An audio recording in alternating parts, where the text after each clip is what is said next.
মুখাপেক্ষী হব না। আল্লাহ আমাদের রিজিক দিবেন, আল্লাহ আমাদের সম্মান দিবেন, আল্লাহ আমাদের প্রতিষ্ঠিত করবেন, আল্লাহ আমাদের নিরাপত্তা দিবেন। না কোনো সরকার, না কোনো ব্যক্তি, আর না কোনো প্রতিষ্ঠান আমাদেরকে গড়ে দিতে পারবে। বাংলাদেশে এটা কখনোই পসিবল না। আমরা গত 16 বছর 17 বছর পরেও 5ই আগস্টে এতগুলো বাচ্চা নির্মমভাবে হত্যা হওয়ার পরেও যখন মাত্র 1-2 বছরের জুলাই সনদকে কার্যকর করা না হওয়ার জন্য না হতে পারে, যখন রিট করা হয়, তখন আমরা এগুলোই দেখতে পাই।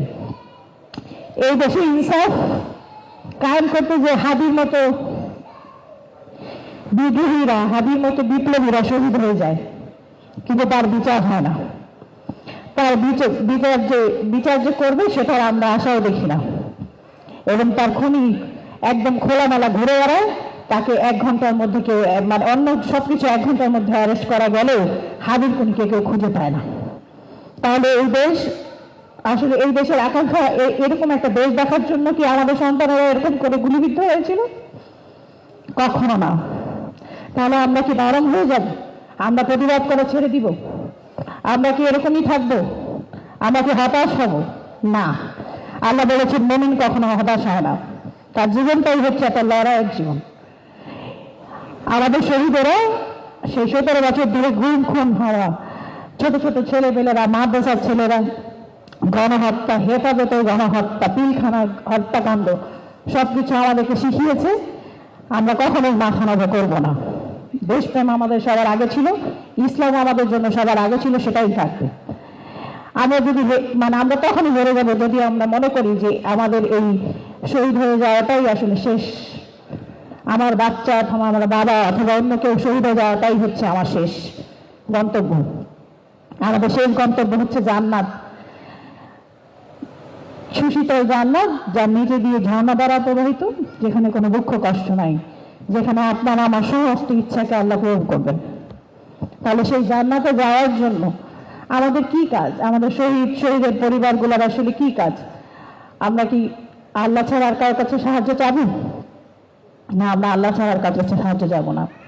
এই 5ই আগস্ট পরবর্তী, গণহত্যার পরবর্তী যে সিচুয়েশন, সেই সিচুয়েশনে আসলে অনেকেই হতাশ হয়ে যায়, অনেকেই হতাশ হয়ে যাচ্ছেন যে এই দেশে মনে হয় আর কিছু হবে না। কিন্তু মুমিনের জীবন আসলে এটাই, আমাদেরকে অন্যায়ের প্রতিবাদ করতে হবে। আমরা দেখি যে জুলাইয়ের চেতনা আসলে কি, জুলাই কেন আমাদের বাচ্চা, এত ছোট ছোট বাচ্চাগুলা জুলাইকে ধারণ করেছিল, জুলাইয়ে তাদের নিজের জীবন বিলিয়ে দিয়েছিল। তার পেছনে 2টা রিজন। এক হচ্ছে এই যে আমরা দেখি কোরআন এবং হাদিসে বলা হয়েছে যে আমল বিল মারুফ এবং নেহি আনিল মুনকার, অর্থাৎ তোমরা সৎ কাজের আদেশ দাও এবং অসৎ কাজ থেকে নিজেকে, অন্যকে বিরত রাখো, নিজেকেও বিরত রাখো। কিন্তু একটু খেয়াল করে দেখবেন, যখন পিলখানা হত্যাকাণ্ড হলো তখন আমরা কেউ প্রতিবাদ করি নাই। যখন আমাদের মতো, আমার আব্বুদের মতো ইসলামী ব্যক্তিত্ব, সাইদি চাচার মতো ইসলামী ব্যক্তিত্বদেরকে বিচারিক হত্যাকাণ্ডের শিকার করা হলো বিনা বিচারে, একদম ওপেন, কোনো এভিডেন্স ছাড়াই জোর জবরদস্তি দিয়ে দেওয়া হলো ফাঁসি, তখন আমরা কেউ প্রতিবাদ করি নাই। এই প্রতিবাদ না করতে করতে আমরা ফ্যাসিস্ট হাসিনাকে একটা মনস্টারে পরিণত করেছিলাম, যে মনস্টার আমাদের পরবর্তীতে জুলাই দেখতে হইল। আমাদের ক্লাস 7-এ পড়া, 8-এ পড়া, 9-এ পড়া, ক্লাস 4-এ পড়া, 1-এ পড়া 4 বছর 5 বছরের শিশুকেও নির্বিচারে গুলি করতে তাদের একটুও বাঁধেনি। কেন বাঁধেনি? কারণ হচ্ছে আমরা নিজেরাই এই অন্যায়ের প্রতিবাদ না করে করে মনস্টার তৈরি করেছিলাম। ঠিক সেরকম এখনো যদি আমরা এই একই কাজ করি, যে আমরা অন্যায়ের প্রতিবাদ না করি এবং ন্যায়ের পথে না থাকি, তাহলে আমরা আরো অনেক মনস্টারের জন্ম দিব, যারা ভবিষ্যতে আরো অনেক 5ই আগস্টের বা জুলাইয়ের মতো গণহত্যার আবার শিকার হইতে হবে। তাহলে আমাদের করণীয় কি, বা হচ্ছে জুলাইয়ের চেতনা কি? জুলাইয়ের চেতনা হচ্ছে ন্যায় বিচার, ইনসাফ, গণতন্ত্র এবং বৈষম্যহীন একটা সমাজ, যেখানে কাউকে বিচার পাইতে হইলে তাকে কারো রিলেটিভস হইতে হবে না, তাকে এলিট শ্রেণীর হইতে হবে না, তার ক্ষমতা থাকা লাগবে না।